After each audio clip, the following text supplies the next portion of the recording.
My father, 55 male, had an affair with my fiancée, 25 female. The death of my mother was caused by cancer 4 years ago, and my fiancé and I used to have dinner at his home on a daily basis. There was nothing unusual about it. He was depressed, but his mood had suddenly improved, and I was going to find out why that was the case. That is to say, after dinner, they approached me and told me that they wanted to talk with me, which astonished her father, and that they needed to tell me something that was unfamiliar to him. In the end, it turned out that they'd been together for more than 3 months, and I, being a dumbass, inquired as to how many times I began to hyperventilate at that point, and they were both adamant about not disclosing that information. I was able to put together the rest of the tale after some time. I'm not going to write it here because it's too painful, and I'm embarrassed that I asked. Then I stepped out the door and informed them both that they could take her, or if they wanted her, and that they were both welcome to stay with me. At that point, I stepped in and took care of it for her, returning her other keys in the process, and letting her know she could come over after I was through packing her belongings for the move. When I was finished, she came over and gathered up her belongings. Her mother arrived and took possession of her possessions. She really instructed her mother to do so. When I let her in, she informed me that she had heard the whole tale and expressed her grief, as well as her hope that I would be able to get through this period successfully. My father and I think that my ex-fiancé has been texting and phoning me over the last week, and my father even went so far as to contact the police because he was scared that I might kill myself. I mean, thank you for being worried about my mental health, Dad. Perhaps you should have considered this before bringing in my girlfriend, but whatever that case, I appreciate your care. 2 police officers arrived at my door, informing me that they had gotten a call from my father, who was afraid that I was considering taking my own life. As soon as I explained what had transpired, they both looked humiliated and expressed apologies for having bothered me and the difficulties I was experiencing. It takes a while for them to go without saying anything. It made me feel even worse when the cops expressed sorrow for my predicament. I was ashamed to have to tell these 2 guys what had happened. I'm not sure what it was about feeling ashamed that made me feel that way. In any case, my father has asked that I talk with him directly. There is nothing I can do at this point, since I have no other relatives, no aunts or uncles, and no fiancé. I'm at a loss for what to do. In the meanwhile, I've kept myself occupied by going to the gym and basically attempting to lead a regular life as much as I can. However, my fiancé has returned to her parents' house, and she seems to be in communication with my father, since he constantly messaging me that she is concerned about me. He feels that I'm to fault because I'm treating her in this manner, and he is correct. So yes, I'm the one who's trapped here, and I'm not sure what I'm meant to do with myself. Despite the fact that I plainly put an end to our relationship, there's my father who is now trying to fix things by begging with me to forgive her. In all honesty, all I want is for them to go away and leave me to my own devices. Update. Hello everyone, and thank you for taking the time to express yourself and provide ideas. While I had no expectation that my article would attract the kind of attention that it has, I merely wanted to offer an update on the current state of the issue. My health is in good shape, and that is the first and most essential thing to mention. In reality, I've gotten a good night's sleep the last several nights, and have received words of encouragement from unexpected places, due to the fact that my now ex-fiancé handled everything for me. I didn't have to go public and tell everyone about my relationship problems. She notified her best friend, expecting sympathy in return, but instead grew outraged at her, and now the bulk of her friends, as well as mine, are completely aware of what has transpired, as is her mother. I got a phone call from her closest friend, with whom I chatted for more than an hour during the course of the conversation.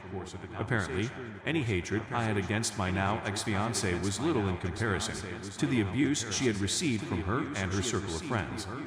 The men have completely cut her off, and they have even inquired as to whether she has had sexual contact with any of their dads. She has not responded to their inquiries. She has also told me that her closest friend has maintained her belief that I would forgive her and that she desires to see me again, which is not going to happen. Her mental state at the present looks to be, shall we say, unstable, and she appears to be a complete and utter train disaster. Additionally, she has talked with her parents, who have been encouraged to give her some time and not to throw her out. Despite what she has done, I honestly do not want her to make the same mistakes she has made in the past, and her parents are probably much more furious with her than I am with her. The other day, I saw my father for the first time. We had a face-to-face talk, and the reason for our meeting was that I wanted to pick up some stuff from home, and I had brought a buddy with me in case I felt the need to hit him. Despite my friend's best efforts to engage in light conversation with the guy, he seemed to be expecting that I would attack him and was prepared to imprison me if this occurred. So that's the most recent development. Our phone conversation continues, and she is a nervous wreck after being dumped by all of her friends. Her BFF and I have become good friends. No, we are not sleeping together or anything like that. She has supported me and we have remained in touch. She had been cheated on herself, but she could not comprehend what I had gone through. Since receiving some of my mother's items, including her wedding ring and engagement ring, I have cut all ties with my father and have not spoken to him since. I told him he didn't have to fight and that he could have it. And I gave him my engagement ring as a present, as a thank you. Not expensive, and honestly I did not know what I was going to do with it anyways. After a few seconds of deliberation, I pushed him to stop telling her that I may forgive her since you are playing with her head, and she has to recognize it's done. And he responded by stating that he would not contact her in the future. When he asked whether he should contact her again, I told him I didn't care if he did. The moment I got in my vehicle and started driving away, I instantly felt better. So that's all I've got for you. Today, guys, while I may have gone too with the ring problem, the fact is that he has the right to propose to her and make her his wife if he so desires. The great support I've gotten from a diverse variety of sources, including this site, has given me the confidence to press forward. However, if you have any questions, please let me know, and I will try my best to answer them, particularly if anything is unclear. Update Note 1. After getting a deluge of questions regarding my health and whether or not anything has happened, I've chosen to provide one last report on my current position for your consideration. I'm doing okay. My father and ex-fiance haven't been in touch with me in any manner and have left me to fend for myself on my own. Despite the fact that I've had periods of loneliness and wrath, I've also had people who have stood by me through those times. My ex-best fiance's friend and I have become close over the years, and we have decided to go on a trip together, despite the fact that we are no longer in a relationship. We aren't together anymore, but we have grown closer.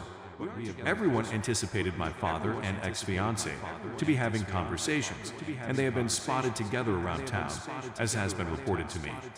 I had a nagging hunch something like this might happen, so I wasn't startled when it did. To be honest, it doesn't bother me, since they're meant for one another, and I'm just thankful that it was found before I married her. Since the incident became public knowledge, Dad and her have lost a substantial section of their social circle as a consequence of it. After all, they must have realized that sadness does truly like company after having so many people express their dissatisfaction with them both. My other friends have also been informed that if they chose to contact her and communicate with her, that is completely okay to me. I don't want to impose power over anybody or make anyone feel as if they have to. Avoid her as a consequence of my actions or inactions. Therefore, I'm not going to do anything to make that happen. On the other hand, I'm not going to be a vindictive person who will just end up harming myself in the long term. Just to put it simply, things are going well. My therapy sessions are still being held regularly, and I built a great bond with the best friend of my ex-old girlfriend. I do suffer melancholy, fury, and loneliness from time to time, but I've learned to deal with it well through the years. On the next weekend, I spent the whole weekend cleaning my apartment to remove the perfume fragrance from my ex-perfume fiance's belongings, which was a significant trigger for me.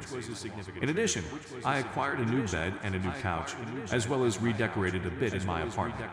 Having sold my old bed and old couch has given me the sensation of moving into a whole new apartment, or to put it another way, a fresh start. Please accept my heartfelt thanks for everyone. Advice, concerns, and remarks. They were quite helpful, and I needed to get it off my chest.